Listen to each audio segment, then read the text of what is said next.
Hallelujah. ದೇವರಿಗೆ ಸ್ತೋತ್ರವಾಗಲಿ. ಪ್ರಿಯರೇ, ಕಳೆದ ಒಂದು ವಾರ ಕಾಲ ದೇವರು ನಮ್ಮನ್ನು ಅಧಿಭದ್ರವಾಗಿ ಕಾಯ್ದುಕೊಂಡನು. ಆತನ ಕೃಪೆಯಿಂದ ನಮ್ಮನ್ನು ನಡೆಸಿದನು. ನಾವುಗಳು ಶೋಧನೆ ಒಳಗಾಗದೆ, ನಮ್ಮನ್ನು ಪರಿಶೋಧನೆ ಒಳಗಾಗದೆ ದೇವರು ನಮ್ಮನ್ನು ಕಾಯ್ದುಕೊಂಡಿದ್ದಕ್ಕಾಗಿ ನಾನು ದೇವರನ್ನು ಸ್ತುತಿಸುತ್ತೇನೆ. ಈ ವಾರದಲ್ಲೂ ಕೂಡ ದೇವರು ನಮಗಾಗಿ ಮಾತನಾಡುವ ದೇವರಾಗಿದ್ದಾನೆ. ಹಾಲೆಲೂಯ. ಈ ಬೆಳಗಿನ ಸಮಯದಲ್ಲೇ ಈ ವಾರಕ್ಕೆ ಬೇಕಾದ ಎಲ್ಲ ವಿಧವಾದ ಆಲೋಚನೆಗಳು ನಮಗಾಗಿ ಹೇಳಿ ದೇವರು ನಮ್ಮನ್ನು ನಡೆಸುವ ದೇವರಾಗಿದ್ದಾನೆ. ಈ ವಾರದ ಧ್ಯಾನಕ್ಕಾಗಿ ಯೋಹಾನ ಸುವಾರ್ತೆಯ ಪುಸ್ತಕ 14ನೇ ಅಧ್ಯಾಯ 27ನೇ ವಾಕ್ಯವನ್ನು ನಾವು ಧ್ಯಾನಿಸೋಣ. ಯೋಹಾನ 14ನೇ ಅಧ್ಯಾಯ 27ನೇ ವಾಕ್ಯ. John chapter 14 verse 27.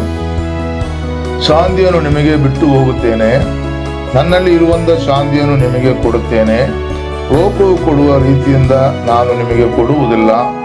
ನಿಮ್ಮ ಹೃದಯವು ಕಳವಳಗೊಳ್ಳದಿರಲಿ, ಹೆದರದಿರಲಿ. ಹಾಲೆಲೂಯ. ಈ ಒಳ್ಳೆಯ ವಾಕ್ಯಕ್ಕಾಗಿ ನಾನು ದೇವರನ್ನು ಸ್ತುತಿಸುತ್ತೇನೆ. ಹಾಲೆಲೂಯ. ಪ್ರಿಯರೇ, ಇದು ಯೇಸು ಕ್ರಿಸ್ತನು ಹಾಲೆಲೂಯ ತನ್ನ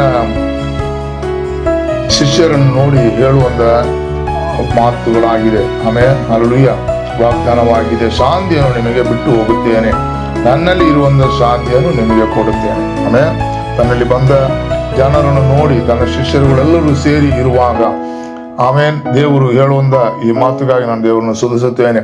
ಶಾಂತಿಯನ್ನು ನಿಮಗೆ ಬಿಟ್ಟು ಹೋಗುತ್ತೇನೆ, ನನ್ನಲ್ಲಿ ಇರುವಂತ ಶಾಂತಿಯನ್ನು ನಿಮಗೆ ಕೊಡುತ್ತೇನೆ. ಆಮೇಲೆ ಹಾಲೆಲೂಯ. ನಮಗೆ ಲೋಕವು ಕೊಡುವಂತ ಪ್ರಕಾರ ಕೊಡುವ ದೇವರಲ್ಲ. ಲೋಕವು ಕೊಡುವಂತ ಸಮಾಧಾನವಾಗಿದ್ದರೆ, ಶಾಂತಿಯಾಗಿದ್ದರೆ ಅದು ಸ್ವಲ್ಪ ಸಮಯಕ್ಕೆ ಅದು ಅಳಿಸಿ ಹೋಗುತ್ತದೆ. ಅದು ತಾತ್ಕಾಲಿಕವಾದ ಶಾಂತಿಯಾಗಿರುತ್ತದೆ.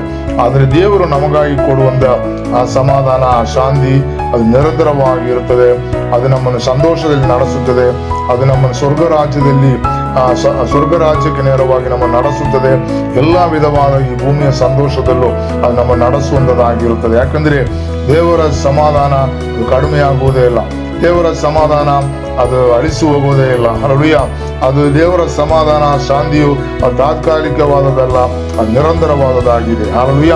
ಆದ್ದರಿಂದಲೇ ಹಾಲೆಲೂಯ ದೇವರು ನಮಗಾಗಿ ಕೊಡುವಂತ ವಾಗ್ದಾನ ಇದಾಗಿದೆ.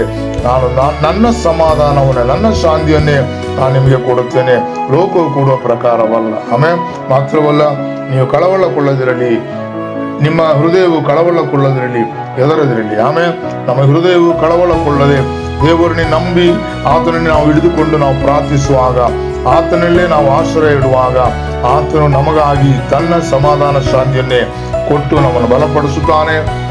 ನಮ್ಮ ಎಲ್ಲ ವಿಧವಾದ ಕಳವಳಗಳನ್ನು ನೀಗಿಸಿ, ನಮ್ಮ ಭಯಗಳನ್ನೆಲ್ಲ ನೀಗಿಸಿ, ನಮ್ಮ ಧೈರ್ಯಪಡಿಸಿ, ಬಲಪಡಿಸಿ, ದೇವರಲ್ಲಿ ನೆಲೆ ನಿಲ್ಲಿಸಿ, ದೇವರು ಕೊಡುವಂಥ ಸಮಾಧಾನವನ್ನು ನಾವು ಸಂತೋಷವಾಗಿ ಅನುಭವಿಸುವಂತೆ, ದೇವರು ಕೊಡುವಂಥ ಶಾಂತಿಯನ್ನು ನಾವು ಸಂತೋಷವಾಗಿ ಅನುಭವಿಸುವಂತೆ ನಮಗೆ ಕೃಪೆ ಮಾಡುತ್ತಾನೆ. ಆಮೇಲೆ ಆದ್ದರಿಂದ ಈ ಬೆಳಗಿನ ಸಮಯದಲ್ಲಿ ದೇವರ ಕರದಲ್ಲಿ ಕೊಡೋಣ. ಆಮೇಲೆ ನಮ್ಮ ಕಣ್ಣುಗಳನ್ನು ಮುಚ್ಚಿ ಪ್ರಾರ್ಥಿಸೋಣ. ನಮ್ಮ ಕರ್ತಾವೇ ಸ್ತೋತ್ರ. ಹಾಲೆಲೂಯ. ದೇವರ ಈ ಬೆಳಗಿನ ಸಮಯದಲ್ಲಿ ನಿನ್ನ ಪಾದ ಬಿಡದಲ್ಲಿ ನಮ್ಮನ್ನು ಸಮರ್ಪಿಸುತ್ತೇವೆ.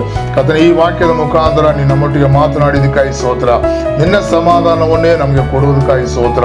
ನಿನ್ನ ಶಾಂತಿಯನ್ನೇ ನಮಗೆ ಕೊಡುವುದಕ್ಕಾಗಿ ಸ್ತೋತ್ರ. ಈ ಲೋಕವು ಕೊಡುವ ಪ್ರಕಾರವಲ್ಲ ಕರ್ತನೇ. ಈ ಲೋಕವು ಕೊಡುವ ಸಮಾಧಾನ, ಶಾಂತಿಯು ಅದು ನಿರಂತರವಾದದಲ್ಲ ಕರ್ತನೇ, ಅದು ತಾತ್ಕಾಲಿಕವಾದದು ಅಪ್ಪ. ಆದ್ದರಿಂದ ನಿನ್ನ ಸಮಾಧಾನವನ್ನೇ, ಒಂದು ನಿರಂತರವಾದ ಸಮಾಧಾನ, ನಿರಂತರವಾದ ಶಾಂತಿಯನ್ನೇ ನಮಗೆ ನೀನು ಕೊಡುವುದಕ್ಕಾಗಿ ಸ್ತೋತ್ರ. ನಿನ್ನೆನ್ನೇ ಕರ್ತನೇ ಆಶ್ರಯಿಸಿ ನಾವು ನಿಲ್ಲುತ್ತೇವೆ. ನಮ್ಮನ್ನು ಬಲಪಡಿಸು. ನಮ್ಮ ಹೃದಯವು ಕಳವಳಗೊಳ್ಳದೆ ಕರ್ತನೇ ಹೆದರದೆ ನಿನ್ನಲ್ಲಿ ಆಶ್ರಯಿಸಿಕೊಂಡು ನಾವು ಧೈರ್ಯವಾಗಿ ನಿಲ್ಲುವಂತೆ ನಮಗೆ ಕೃಪೆ ಮಾಡು, ಅನುಗ್ರಹಿಸು. ಯೇಸುವಿನ ನಾಮದಲ್ಲಿ ಬೇಡುತ್ತೇವೆ ತಂದೆಯೇ, amen. Hallelujah. Praise the lord. ದೇವರು ಈ ವಾಕ್ಯದಿಂದ ನಿಮ್ಮ ಒಬ್ಬರನ್ನು ಅನುಗ್ರಹಿಸಲಿ. ಸ್ತೋತ್ರ.